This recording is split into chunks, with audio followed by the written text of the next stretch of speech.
Hello నమస్తే, welcome to reality check. పోలవరంకి సంబంధించిన నిధుల అంశం పైన విమర్శలు వస్తున్నాయి. కేంద్రం పోలవరానికి నిధులు ఇచ్చిన అంశానికి సంబంధించి పోలవరం ఎత్తు 41.5K రాష్ట్ర ప్రభుత్వం అంగీకరించింది. ఇలా అంగీకరించడం కారణంగా రాష్ట్రానికి అన్యాయం జరుగుతోంది అంటూ ఆంధ్రప్రదేశ్ మేధావుల ఫోరం అధ్యక్షుడు చలసాని శ్రీనివాస్తో పాటు మరికొంతమంది మాట్లాడుతున్నారు. అయితే గతంలో కూడా చాలా సందర్భాల్లో చూసాం, పోలవరం ఎత్తు తగ్గించే కుట్ర చేస్తున్నారు, పోలవరం ఎత్తు తగ్గించడం ద్వారా తీవ్రంగా నష్టం జరుగుతుంది, ఇలాంటి మాటలు మాట్లాడారు.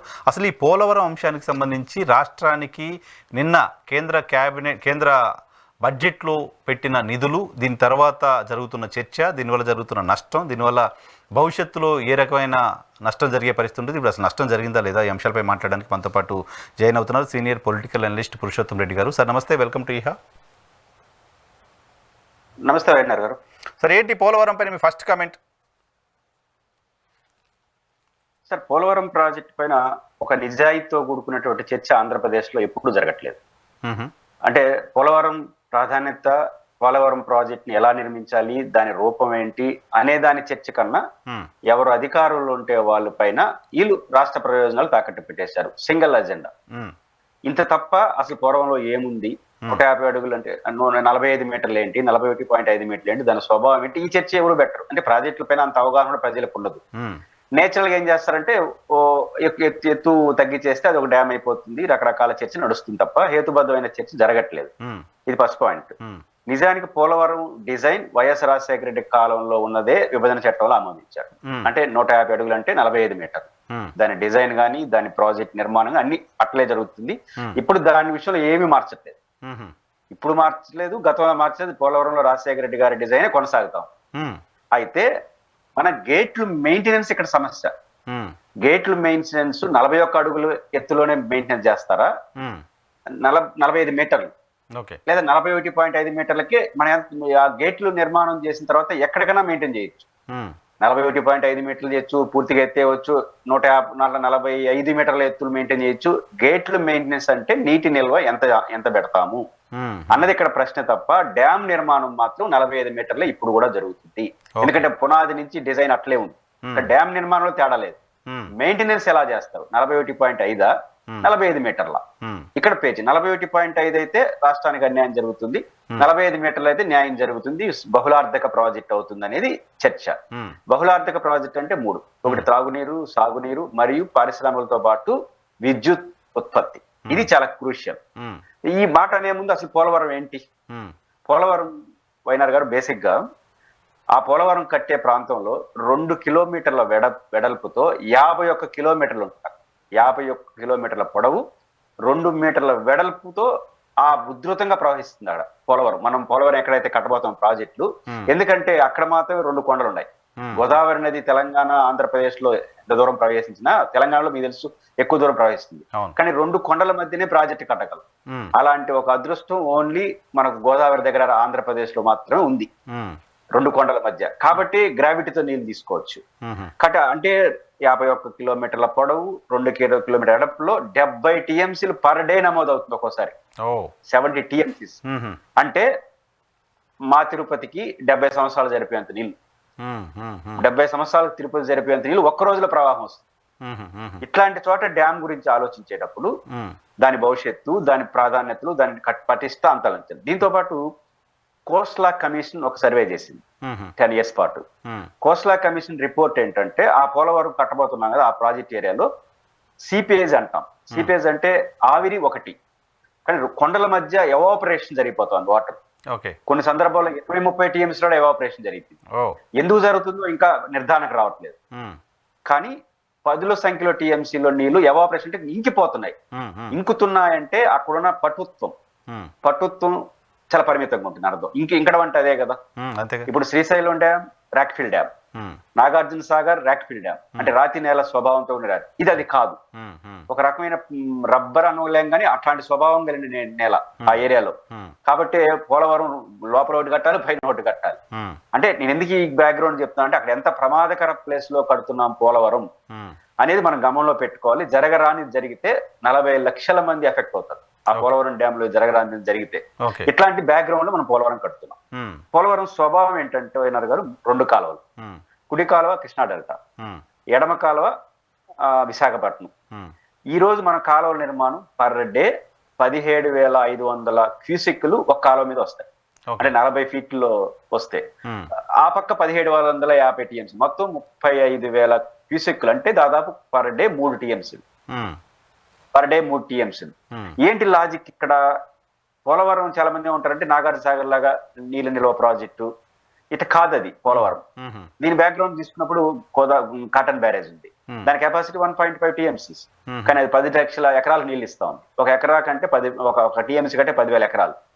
మరి 1.5 టీఎంసీల నిల్వ సామర్థ్యంతో కట్టిన కాటన్ బ్యారేజ్ 10 లక్షల ఎకరాలకు ఎట్లా నీళ్ళు ఇస్తుందంటే 120 రోజుల పాటు గోదావరి ప్రవాహంలో ఉంటుంది. వచ్చిన నీళ్లను డైవర్ట్ చేయడం, అంటే డైవర్షన్ స్కీమ్. పోలవరం గేట్లు ఎత్తేసి నీళ్ళు తీసుకునేది కాదు, నాగార్జున సాగర్ శ్రీశ్రావణ్ లాగా గేట్లు ఎత్తేసి నీళ్ళు తీసుకునేది కాదు. పోలవరం నీటి నిల్వ ఆడికొస్తే కాలువలో డైవర్షన్ వచ్చేస్తుంది. ఒక లెక్క ప్రకారం 131 అడుగుల ఎత్తులో, అంటే 145 మీటర్లు అంటే 150 అడుగులు, సాధారణ భాషలో చెప్పాలంటే 141.5 అడుగులు మీటర్లు అంటే 135 అడుగులు. ఇప్పుడు 131 అడుగులతో కుడి కాలువకి గ్రావిటీతో నీళ్ళు వచ్చేస్తాయి, 130 అడుగులతో ఎడమ కాలువతో గ్రావిటీతో నీళ్ళు వచ్చేస్తాయి. అందులో 135 అడుగులు ఎత్తులో ఉన్న 2 కాలువలకి పర్ డే 3 టీఎంసీలు తీసుకునే గ్రావిటీతో ఫోర్స్ వచ్చేసినప్పుడు ఇంటూ 120 టీఎంసీలు అయితే 360 టీఎంసీలు తీసుకోవచ్చు అని లెక్క. ఒకవేళ మనం ఈ కాలువల సామర్థ్యాన్ని పెంచుకున్నాం అనుకోండి, 1.5 టీఎంసీ ఉండేది 3 టీఎంసీలు చేసుకున్నాం అనుకోండి, 400 టీఎంసీలు కూడా నీళ్ళు తీసుకోవచ్చు. అంటే పోలవరం కెపాసిటీ 190 టీఎంసీలు, దీంట్లో డెట్ స్టోరేజ్ పోతే 150 టీఎంసీలే. మరి 150 టీఎంసీల సామర్థ్యంతో నిర్మిస్తున్నటువంటి పోలవరంలో 360 టీఎంసీల లక్ష్యం పెట్టుకున్నారు. ఎట్లా పెట్టుకున్నారంటే ఇట్లే 120 టీఎం రోజులు ప్లస్ రోజుకు 3 టీఎంసీలు 360 రోజులు. ఒకళ్ళు పెంచుకోదలుచుకుంటే కాలువల సామర్థ్యాన్ని పెంచుకుంటారు. ఒకళ్ళు పెంచుకునేసినాంపో ఏడ తీసుకొచ్చి పోయాలా నీళ్లు? రిజర్వాయర్ కావాలి కదా, వందలాది రిజర్వాయర్లు కట్టాలి, ఎంత నీళ్లు ఎంత భూమిని ఆక్యుపై చేసుకోవాలి, చాలా కాంప్లికేషన్ ఉంటాయి. కాబట్టి 150 అడుగుల ఎత్తులోనే డ్యామ్ కడతారు, ఇది ఒక నిజం. డిజైన్ మారలేదు. సమస్యల 135 అడుగుల నీళ్లు నిలుపుతారా, 150 అడుగుల ఎత్తు కాడ నీళ్లు నిలుపుతారా అన్నదే పంచాయతీ. ఇప్పటి వరకు కేంద్ర ప్రభుత్వ వ్యవహార శైలి చూస్తుంటే 150 అడుగుల్లో కాకుండా 135 అడుగులకే నీళ్లు పరిమితం చేసే విధంగా మెయింటెనెన్స్ చేస్తారు. దీని ఫలితం ఏంటంటే బ్యాక్ వాటర్ తగ్గుతుంది. అంటే 130 అడుగుల్లో గేట్ల కాడ నీళ్లు నిలవేరండి, ఒక అంచనా ప్రకారం 10,000 కోట్లతో నిర్వాసిత సమస్య అయిపోతుంది. తక్కువ నిర్వాసితులు ఉంటారు.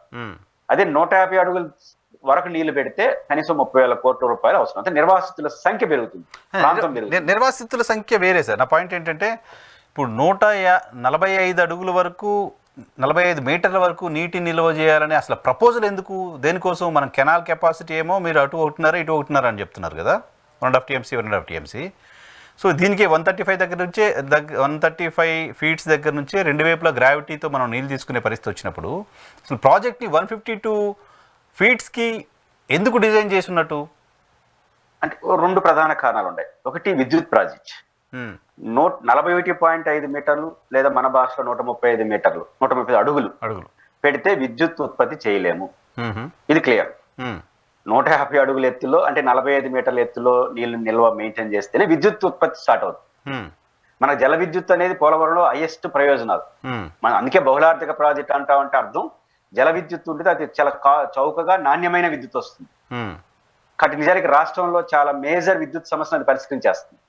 మనం కానీ ఈ 120 రోజుల పాటు మనం పోలవరంలో 150 అడుగుల ఎత్తులో కానీ నీళ్లు మెయింటైన్ చేస్తా, ఈ పక్క నీళ్లు తీసుకుంటా మనం కానీ కరెంట్ ఉత్పత్తి చేస్తే మనకు ఎక్కువ మెగావాట్ల విద్యుత్ ఉత్పత్తి అయితే చాలా కారు చౌకగా స్వల్పంగా తెచ్చుకుంటే పెద్ద ఎత్తున రాష్ట్రానికి ఉపయోగం. అది 150 మీటర్లలో కానీ నీళ్లు నిలవకపోతే విద్యుత్ ప్రాజెక్టు ఉండదు, సాధ్యం కాదు. ఆల్రెడీ విద్యుత్ ప్రాజెక్ట్ కట్టేస్తున్నాం కదా మనం అక్కడ.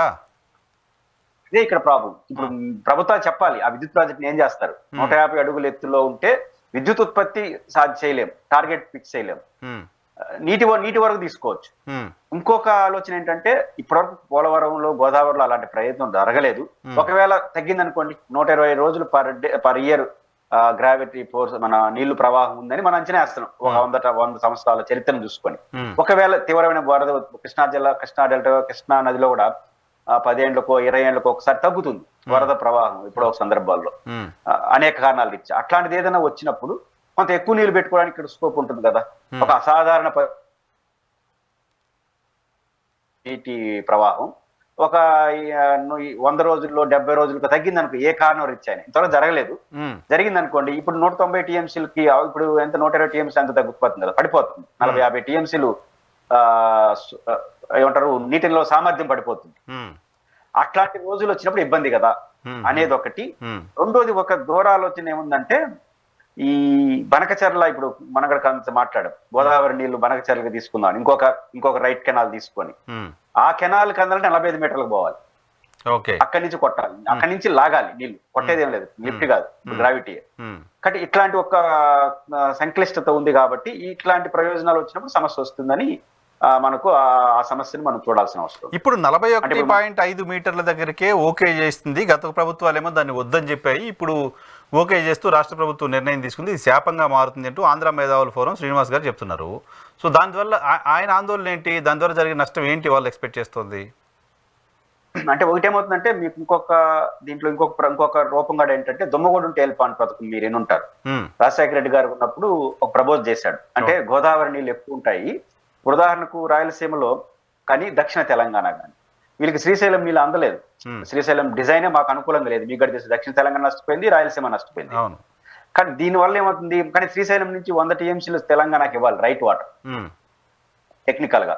ఇప్పుడు శ్రీశైలం నుంచి 100 టీఎంసీలు నాగార్జున సాగర్ లాక్కునేయారంటే మాకు నీళ్ళే ఉండదు, దక్షిణ తెలంగాణ నీళ్ళు ఉండదు, రాయలసీమకు నీళ్ళు ఉండదు.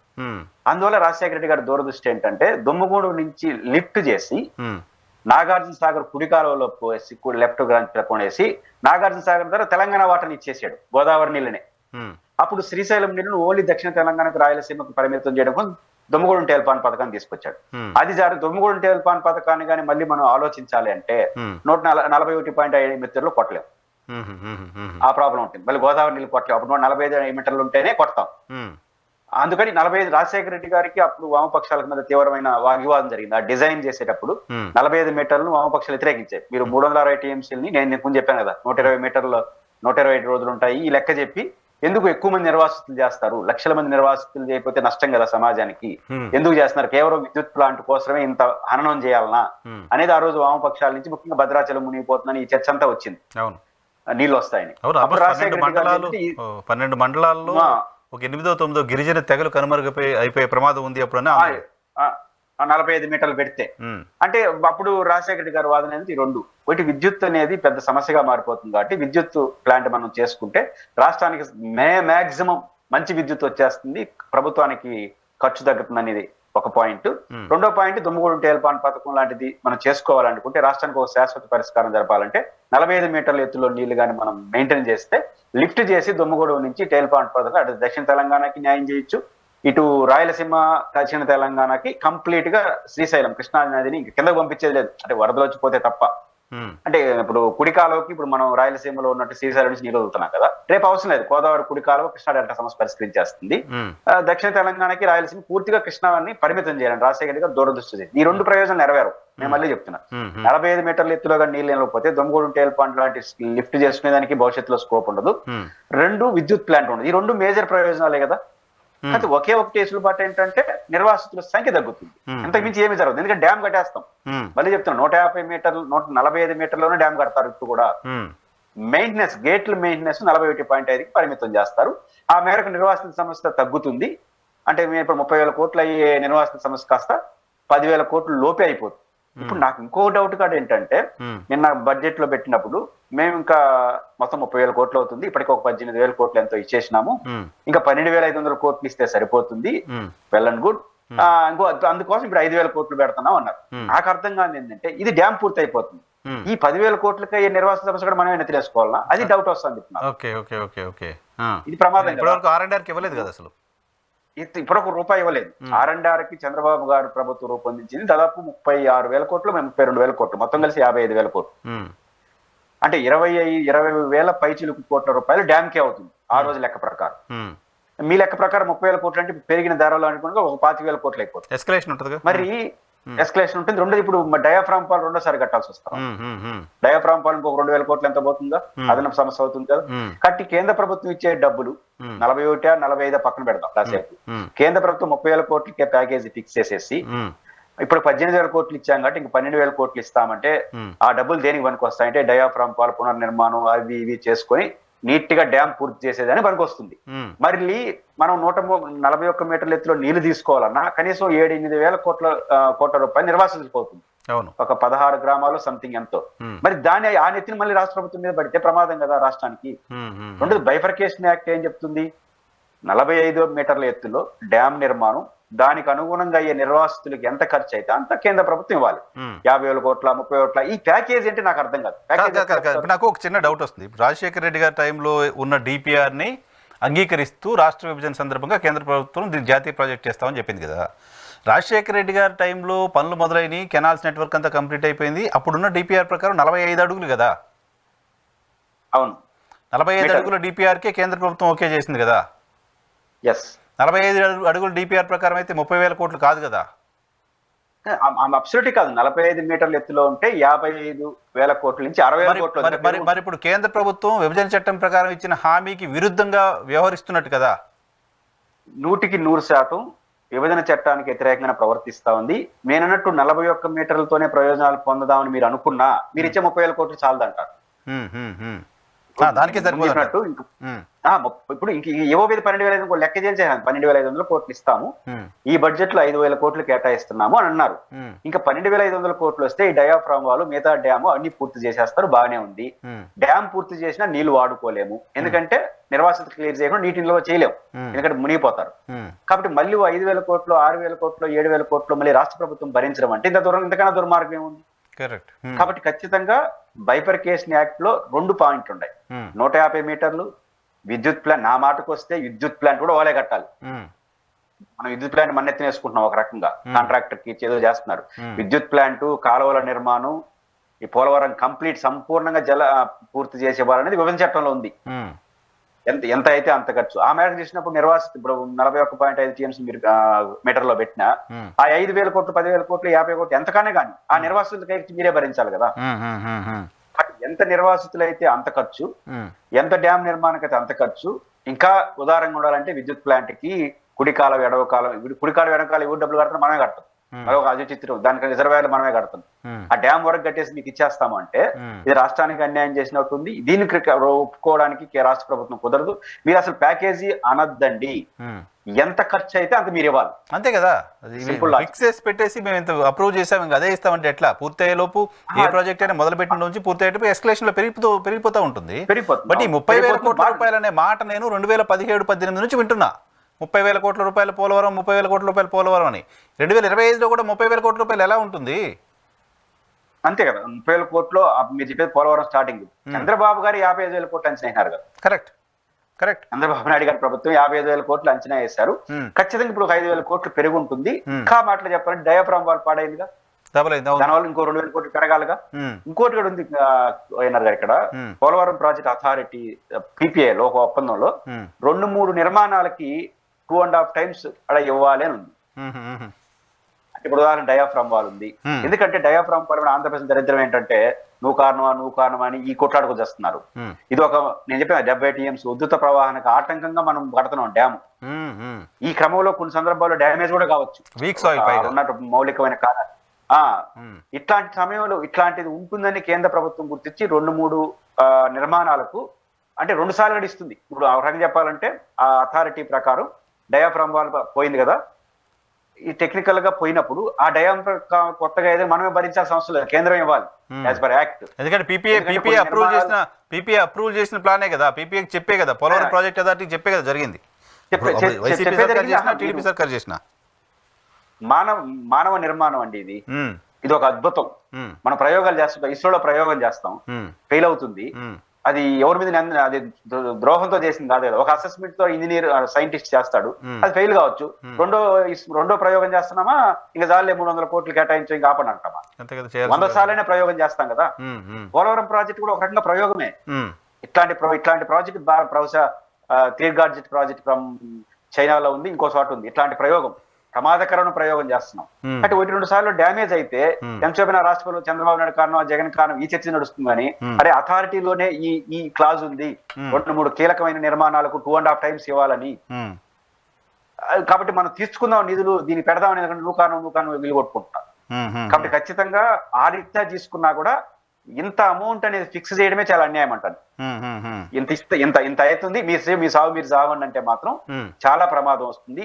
రేపు డయాఫ్రమ్ వాళ్ళు కావచ్చు, లేదా ఇంకొక ఇబ్బంది వచ్చినా కావచ్చు, నిర్వాసితుల సమస్య పెరిగినా కావచ్చు, ఇవన్నీ క్లియర్ చేసి 10,000 కోట్లు అవుతుందా, 50,000 కోట్లు అవుతుందా, 1,00,000 కోట్లు అవుతుందా మీరు భరించాల్సిందే. ఆ రకంగా వీళ్ళు పరస్పర అవగాహనతో పోవాలి. కానీ అందుకు భిన్నంగా ఒక ఫిక్స్డ్ ప్యాకేజ్ వేస్తే, ఇప్పుడు ఫిక్స్డ్ ప్యాకేజ్ వేస్తాం 10 ఏళ్ళు లేట్ అవుతుంది ప్రాజెక్ట్ నిర్మాణం, అప్పుడు ఉన్న 10,000 కోట్లు చూడు వాటికి మీరే పెట్టుకోవాలా. అది తప్పించుకునే ధోరణి కేంద్ర ప్రభుత్వం ఎందుకు వేస్తా ఉందో మనకు అర్థం కాదు.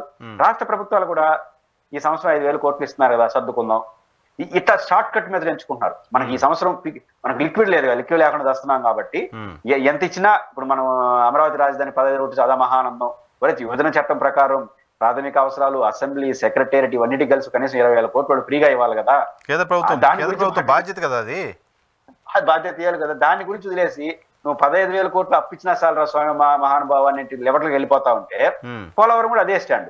పోలవరం కూడా నువ్వు 5,000 కోట్లు ఇస్తున్నావు మహానందం, 12,000 కోట్లు ఒప్పుకున్నావు మహానందం అనే పద్ధతిలో పోతున్నారు తప్ప, ఇది మొత్తం నిర్మాణం అయితే ఎంత ఖర్చు అవుతుంది. దీనివల్ల మేము రాయలసీమ వాళ్ళకి భయపడేది ఏంటంటే వైఎన్ఆర్ గారు, పోలవరం రాష్ట్ర ప్రజలందరికీ భావోద్వేగంగా కనెక్ట్ అయింది. పోలవరంకి అన్యాయం జరిగితే ప్రజలు వ్యతిరేకిస్తారు, కానీ రాయలసీమలో ఏ ప్రాజెక్టుకి అట్లాంటి కనెక్షన్ లేదు. మా దురదృష్టం. రేపు ఎమోషనల్ బాండింగ్ లేదు, కానీ రేపు ఈ నిర్వాసితులకి ఈ కేంద్ర ప్రభుత్వం ఒప్పందం చేసుకొని డబ్బులు రాకుండా పోయినాయి అనుకోండి, రాష్ట్ర ప్రభుత్వం ఖచ్చితంగా ఖర్చు పెడుతుంది. పోలవరం నేషనల్ ప్రాజెక్ట్ ఎందుకు? పోలవరం ప్రాజెక్టు రాష్ట్ర ప్రభుత్వం కట్టలేదు కాబట్టి కేంద్రం ఇచ్చేస్తే, మిగిలిన రాష్ట్ర ప్రభుత్వ బడ్జెట్ ని అటు రాయలసీమ, ఉత్తరాంధ్ర ప్రాజెక్టు కట్టుకుంటే అది రాష్ట్రానికి వరం అవుతుంది పోలవరం. కరెక్ట్. ఇప్పుడు మీరు ఇప్పుడు ఎమోషనల్ గా కనెక్ట్ అయిన ప్రాజెక్ట్ కాబట్టి పొలిటికల్ ఒత్తిడి ఉంటుంది కాబట్టి తల తాకట్టు మేము కంటే మీ తలకట్టే కూడా పెడతాను రాష్ట్ర ప్రభుత్వ బడ్జెట్ అని దాన్ని డైవర్ట్ చేసేస్తారు. మళ్ళీ రాయలసీమ ప్రాజెక్ట్ ఎప్పుడు పెట్టాలి? పోలవరం రాయలసీమ వరం ఎట్ అవుతుంది, అదొక సమస్యగా మారుతుంది కదా. కాబట్టి పోలవరానికి రూపాయి ఖర్చు వాళ్ళే పెట్టాలి. రాష్ట్ర ప్రభుత్వం నుంచి కేటాయించే ప్రతి పైసా రాయలసీమ, ఉత్తరాంధ్ర, పల్నాడు ప్రాజెక్టు కేటాయించాలి. అప్పుడే ఒక సమగ్రత వస్తుంది, అప్పుడే పోలవరం రాష్ట్రానికి వరం అవుతుంది. కానీ ఈ అవగాహన లేకుండా చేసినంటే మాత్రం రేపు కేంద్ర ప్రభుత్వం ఇవ్వకుండా ఆగిపోయే కష్టాన్ని రాష్ట్ర ప్రభుత్వం భరిస్తే రాష్ట్ర ప్రభుత్వానికి నష్టం మాత్రమే కాదు, ఉత్తరాంధ్ర రాయలసీమకు అదనపు సమస్యగా మారే అవకాశాలు ఉంటాయి. ఈ ఇరిగేషన్ అంశాలపైన మీకు చాలా అవగాహన ఉంది. రాయలసీమ ప్రాజెక్ట్ పైన పర్టికులర్గా డీటెయిల్డ్గా మీరు రీసెర్చ్ చేస్తూ ఉంటారు. సో రాష్ట్ర ప్రభుత్వానికి ఒక సలహా చెప్పండి, రాష్ట్ర ప్రభుత్వానికి ఒక సూచన చెప్పండి, పోలవరం అంశానికి సంబంధించి ఏం చేయాల్సిన అవసరం ఉంటుంది, నీడ్ ఆఫ్ ద అవర్ ఏంటి అంటే? ఒకటి, నెంబర్ 1, పోలవరం ప్రాజెక్టుకి 150 అడుగుల ఎత్తులో కడితే ఎంత నిర్వాసితులు అవుతారో అంత డబ్బులు ఇవ్వాలి. దానికి లెక్కలేయడానికి వీల్లేదు. ఎంతైతే అంత వాళ్ళు పూర్తిగా ఇవ్వాలి, మరియు అడహాక్ అమౌంట్ రూపంలో ఇవ్వాలి. ఇది చాలా ఇంపార్టెంట్. ఓకే. ఆ రోజు చంద్రబాబు నాయుడు గారు చేసిన తప్పు ఏంటంటే, రాష్ట్రం తీసుకోవడం, కేంద్రం తీసుకోవడం, ఆ సబ్జెక్ట్ అయిపోయింది, దాని గురించి మాట్లాడలేదు. కానీ రాష్ట్ర బడ్జెట్ నుంచి ఫస్ట్ ఖర్చు పెట్టి తర్వాత చంద్రబాబు గారు చెప్తుంటారు కదా, నేను కాళ్ళేరగా తిరిగాను, నాకు గొప్పతనం ఏంటంటే ఢిల్లీ అంతా ఎవడు తిరగమన్నాడు, మనం డబ్బులు ఖర్చు పెట్టేసి మళ్ళీ వాడు చుట్టూ తిరిగేది. అట్ట కాకుండా ఇప్పుడు మనం కాంట్రాక్టర్లకి మీ ఖర్చు వస్తారు, అడ్వాన్స్ అమౌంట్ 10%, 20% ఇట్లేదా మొబైలైజేషన్ అడ్వాన్స్. ఒక ప్రైవేట్ కాంట్రాక్టర్ కి ఇచ్చినప్పుడు ఒక రాష్ట్ర ప్రభుత్వ ఏజెన్సీకి ముందెందుకు డబ్బులు ఇరు? ఈకపోతే సమస్య ఏంటంటే, మీరు 10,000 కోట్లు ఇరిగేషన్ కేటాయిస్తారు వైఎన్ఆర్ గారు, దాంట్లో 3-4 కోట్లు పోలవరం పెట్టేస్తారు, ఒక 3,000 కోట్లు అసలు రాష్ట్రానికి ఏమి పెట్టరు. అంటే రాష్ట్ర ప్రభుత్వం నుంచి బడ్జెట్ కేటాయించడం తప్పు. కాబట్టి ఈ అడ్వాన్స్ తీసుకొని పద్ధతిని చేసుకోవాలి. 150 అడుగులు అయితే ఎంత చేసుకోవాలి, మరియు ఆ రాష్ట్ర ప్రభుత్వం నుంచి రూపాయి కూడా పోలవరం ప్రాజెక్టుకి పెట్టకుండా జాగ్రత్తలు తీసుకుంటే ఒక వరం అవుతుంది. లిమిటెడ్ అమౌంట్తో ఈ ప్యాకేజీతో ఇంత అని లెక్కేసుకొని తీసుకునేస్తే మాత్రం అది ఆలస్యం అయితే ఆ మొత్తం ప్రమాదం మన రాష్ట్రాన్ని మీద పడే అవకాశం ఉంది. కాబట్టి హేతుబద్ధంగా ఆలోచించండి. ప్రాజెక్ట్ అథారిటీ ఎంత అవుతుందో అంతే కట్టచండి. విభజన చట్టం ప్రకారం ఉంటారో దాన్ని అంటే విద్యుత్ ప్లాంట్ని వదులుకోవడానికి లేదు. అదేవిధంగా రేపు మనకు భవిష్యత్తులో దుమ్మగూడెం నుంచి తీసుకునే ఆలోచన ఉంటే అది కూడా చేసుకోవాల్సిన అవసరం ఉంటుంది. కాబట్టి 45 మీటర్లు తీసుకోవడం, మరియు ముందస్తు డబ్బులు తీసుకోవడం, ఎంత ఖర్చు అయితే అంత ఇవ్వాలనే హామీ తేవాలి తప్ప ఒక ఫిక్స్డ్ అమౌంట్ తీసుకునేసి చేసుకునే పద్ధతిని మాత్రం స్వస్తి పలికితేనే రాష్ట్రానికి మంచి, లేకపోతే రాష్ట్రానికి అదనపు భారం అయ్యే అవకాశం. రైట్ సార్, చూడాలి ప్రభుత్వం సరే పాలిటిక్స్, డబుల్ ఇంజిన్ సర్కారు, ఇంకేదో అంటే అవన్నీ మనకి అడ్వాంటేజ్ కావాలి కానీ డిసడ్వాంటేజ్ కాకూడదు. ప్రభుత్వం పొలిటికల్ మోటివ్తో కాకుండా స్టేట్ బడ్జెట్, స్టేట్ ఫైనాన్స్ని దృష్టిలో పెట్టుకొని కేంద్రం పైన ఒత్తిడి పెంచి పోలవరం పూర్తి చేయడానికి సంబంధించిన ప్రయత్నం చేయాలని కోరుకుందాం. Thank you very much Purushottam Reddy గారు మా కోసం సమయం కేటాయించినందుకు. ఇది పురుషోత్తం రెడ్డి గారితో పోలవరం అంశానికి సంబంధించిన స్పెషల్ రియాలిటీ చెక్. చూస్తూనే ఉండండి ఈ హ్యాట్రిక్.